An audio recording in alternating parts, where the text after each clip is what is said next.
স্বামীর সংসারে থেকেই বিয়ে করলেন পরকীয়া প্রেমিককে, কিন্তু স্বামী কিছুই জানতো না। প্রথমে স্বামীকে ডিভোর্স দিয়েছেন, তারপর পরকীয়া প্রেমিককে বিয়ে করেছেন, কিন্তু সকল কিছুই স্বামীর কাছ থেকে গোপন রেখেছেন ওই নারী। কারণ তার উদ্দেশ্য ছিল স্বামীর সংসারে থাকবে, মাঝে মধ্যে পরকীয়া প্রেমিকের সাথে সময় কাটাবে এবং ছলে বলে কৌশলে স্বামীর কাছ থেকে মোটা অঙ্কের টাকা হাতিয়ে নিয়ে তারপর ডিভোর্স লেটারটি তার হাতে ধরিয়ে দিয়ে সে পরকীয়া প্রেমিকের হাত ধরে চলে যাবে। শুধু তাই নয়, ওই নারী যাওয়ার সময় ওই মালয়েশিয়া প্রবাসীর পুত্র সন্তানকে নিয়ে যায় এবং অন্য জায়গায় বিক্রি করে দেন। দর্শক শ্রোতা, পুরো ঘটনাটি শুনলে আপনারা অবাক হয়ে যাবেন। এই চাঞ্চল্যকর ঘটনাটি ঘটে যায় সিরাজগঞ্জ জেলার ইনাদপুর থানার চরকাদাও গ্রামে।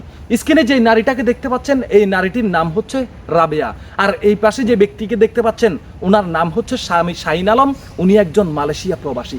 জানা গেছে 2017 সালে পারিবারিকভাবে এই শাহিন আলম বিয়ে করেন এই রাবেয়াকে। বিয়ের পর সংসার জীবন ভালোই চলছিল।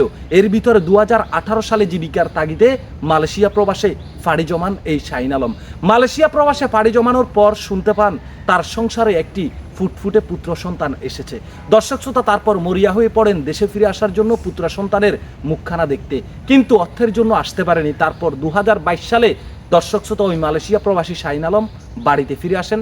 এর আগেই সে জানতে পারেন তার স্ত্রী পরকীয়া প্রেমে আসক্ত। সে প্রবাসে পাড়ি জমানোর পর থেকে তার স্ত্রী পরকীয়া প্রেমে লিপ্ত হয়েছেন। দর্শক শ্রোতা, তার পরবর্তীতে বাড়িতে এসে যখন স্ত্রীর মোবাইল ফোনটি সে খুঁজতে থাকে, তখন তার স্ত্রী বলেন ওই মোবাইল ফোনটি নষ্ট হয়ে গেছে, আমার দুলাভাইকে দিয়ে দিয়েছি। কারণ ওই নারী ওই মোবাইল ফোনটি লুকিয়ে রেখেছেন।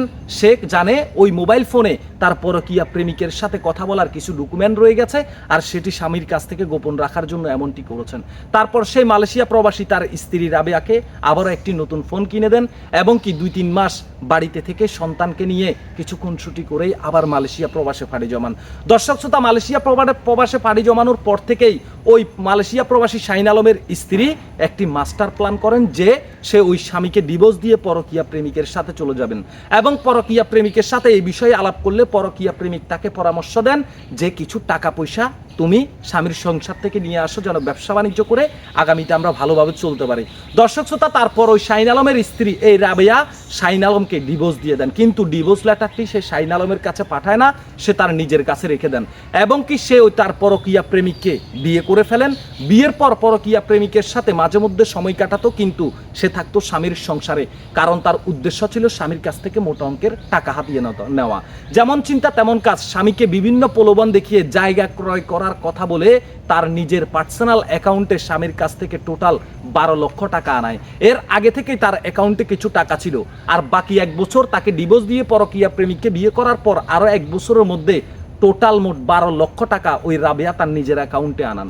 এবং 12 লক্ষ টাকা আসার পর হঠাৎ করে রাবেয়া তার স্বামীকে 1 বছর আগে ডিভোর্স দেওয়া সেই ডিভোর্স লেটারটি শাহিন আলমের বড় বোনের বাড়িতে পাঠিয়ে দেন এবং কি সে তার পরকীয়া প্রেমিকের সাথে চলে যান। যাওয়ার সময় ওই মালয়েশিয়া প্রবাসীর 2-3 ভরি স্বর্ণ অলংকার এবং তার ব্যাংক অ্যাকাউন্টে থাকা নগদ 12 লক্ষ টাকা এবং তার পুত্র সন্তানটিকে নিয়ে যান। পুত্র সন্তানটিকে নিয়ে যাওয়ার পরবর্তীতে ওই পুত্র সন্তানকে ওই রাবেয়া তার এক মামাতো বোনের কাছে বিক্রি করে দেন, আর এই বিষয়টা পরবর্তীতে ওই মালয়েশিয়া প্রবাসী জানতে পারেন।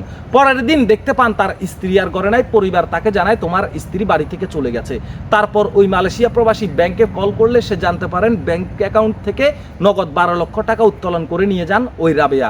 তারপর খুঁজতে থাকেন স্ত্রী এবং সন্তানকে। এক পর্যায়ে জানতে পারেন ওই মালয়েশিয়া প্রবাসী জানতে পারেন তার পুত্র সন্তানকে ওই নারী তার এক মামাতো বোনের কাছে বিক্রি করে দেন, আর মামলা করে সেখান থেকে পুত্র সন্তানকে মালয়েশিয়া প্রবাসী শাহিন আলম উদ্ধার করে নিয়ে আসেন। কিন্তু এখন পর্যন্ত ওই নারীর সন্ধান পাওয়া যায়নি। ভিডিওটি আপনারা সর্বোচ্চ পরিমাণ শেয়ার করবেন, যেন এই দুশ্চরিত্রা নারী, এই ভয়ঙ্কর নারীকে বাংলার জমিনে যেখানে পায় মানুষ সেখানেই দেখতে পায় এবং চিনতে পারে। আপনার শেয়ারের মাধ্যমে ওই দুশ্চরিত্রা নারীকে হয়তোবা প্রশাসন ধরতে তাদের একটু সহযোগিতা হবে।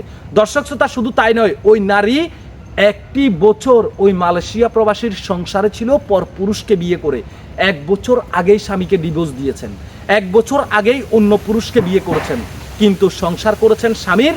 দর্শক শ্রোতা, কারণ তার উদ্দেশ্য ছিল টাকা হাতিয়ে নেওয়া। একটা নারী কতটা ভয়ঙ্কর হলে এমন কাজ করতে পারে, আজকে এই সমস্ত পরকীয়া আসক্ত নারীদের কারণে আজকে হাজারো পুরুষের স্বপ্ন ভেঙে চুরমার, হাজারো পুরুষের আলোকিত উজ্জ্বল ভবিষ্যৎ অন্ধকারে ডেকে যাচ্ছে। কারণ শুধু পরকীয়া প্রেমলীলা। এই পরকীয়া প্রেমলীলা করোনা ভাইরাসকেও অতিক্রম করে ফেলেছে। দর্শক শ্রোতা, ওই মালয়েশিয়া প্রবাসী অশ্রুজড়িত কান্নায় বলেন, স্ত্রীকে এতটাই ভালোবেসেছিলাম, এতটাই বিশ্বাস করেছিলাম যে নিজের জীবনটাও স্ত্রীর জন্য উৎসর্গ করতে আমি 1 মিনিট দ্বিধা করতাম না। সেই স্ত্রী আমাকে নিঃস্ব করে, আমাকে সর্বশান্ত করে চলে গেছে।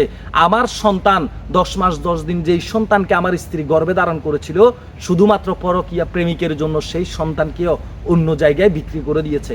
একটা নারী এতটা ভয়ঙ্কর রূপ ধারণ করতে পারে সেটা আমি কখনোই ভাবিনি। বাংলার জমিনে এই সমস্ত পরকীয়া আসক্ত নারীর সর্বোচ্চ সাজা দাবি করেছেন ওই মালয়েশিয়া প্রবাসী শাহিন আলম। দর্শক শ্রোতা, আমরা প্রশাসনের দৃষ্টি আকর্ষণ করব, ওই মালয়েশিয়া প্রবাসী শাহিন আলমের স্ত্রী ওই মালয়েশিয়া প্রবাসীকে যে প্রতারণার ফাঁদে ফেলেছেন, তার সাথে যে প্রতারণা করেছেন, এটার তীব্র নিন্দা ও প্রতিবাদ জানাই। এবং কি প্রশাসনের দৃষ্টি আকর্ষণ করব যেন ওই মালয়েশিয়া প্রবাসীর স্ত্রী রাবেয়াকে গ্রেপ্তার করে আইনের আওতায় নিয়ে আসা হোক।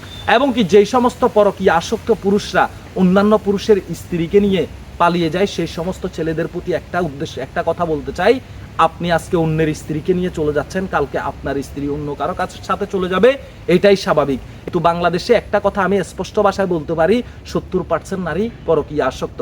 আর পুরুষরা উৎপেতে থাকে শিয়ালের মতো। শিয়াল যেরকম মুরগি খাওয়ার জন্য উৎপেতে থাকে, পুরুষরা ওইরকম উৎপেতে থাকে কখন কোন নারীকে তার বশে আনতে পারে এবং তার স্বার্থ উদ্ধার করতে পারে। পুরুষদের টার্গেট থাকে, ছেলেদের টার্গেট থাকে প্রবাসীদের স্ত্রীর সাথে পরকীয়া প্রেম করবে, তাদের কাছ থেকে মোটা অঙ্কের টাকা খাবে, এটাই থাকে তাদের উদ্দেশ্য। কিন্তু দুঃখজনক হলো আমাদের বর্তমান সমাজের নারীরা এটা বুঝতে পারে না। ভিডিওটি শেয়ার করবেন, আপনাদের ব্যক্তিগত মতামত কমেন্ট বক্সে জানাবেন।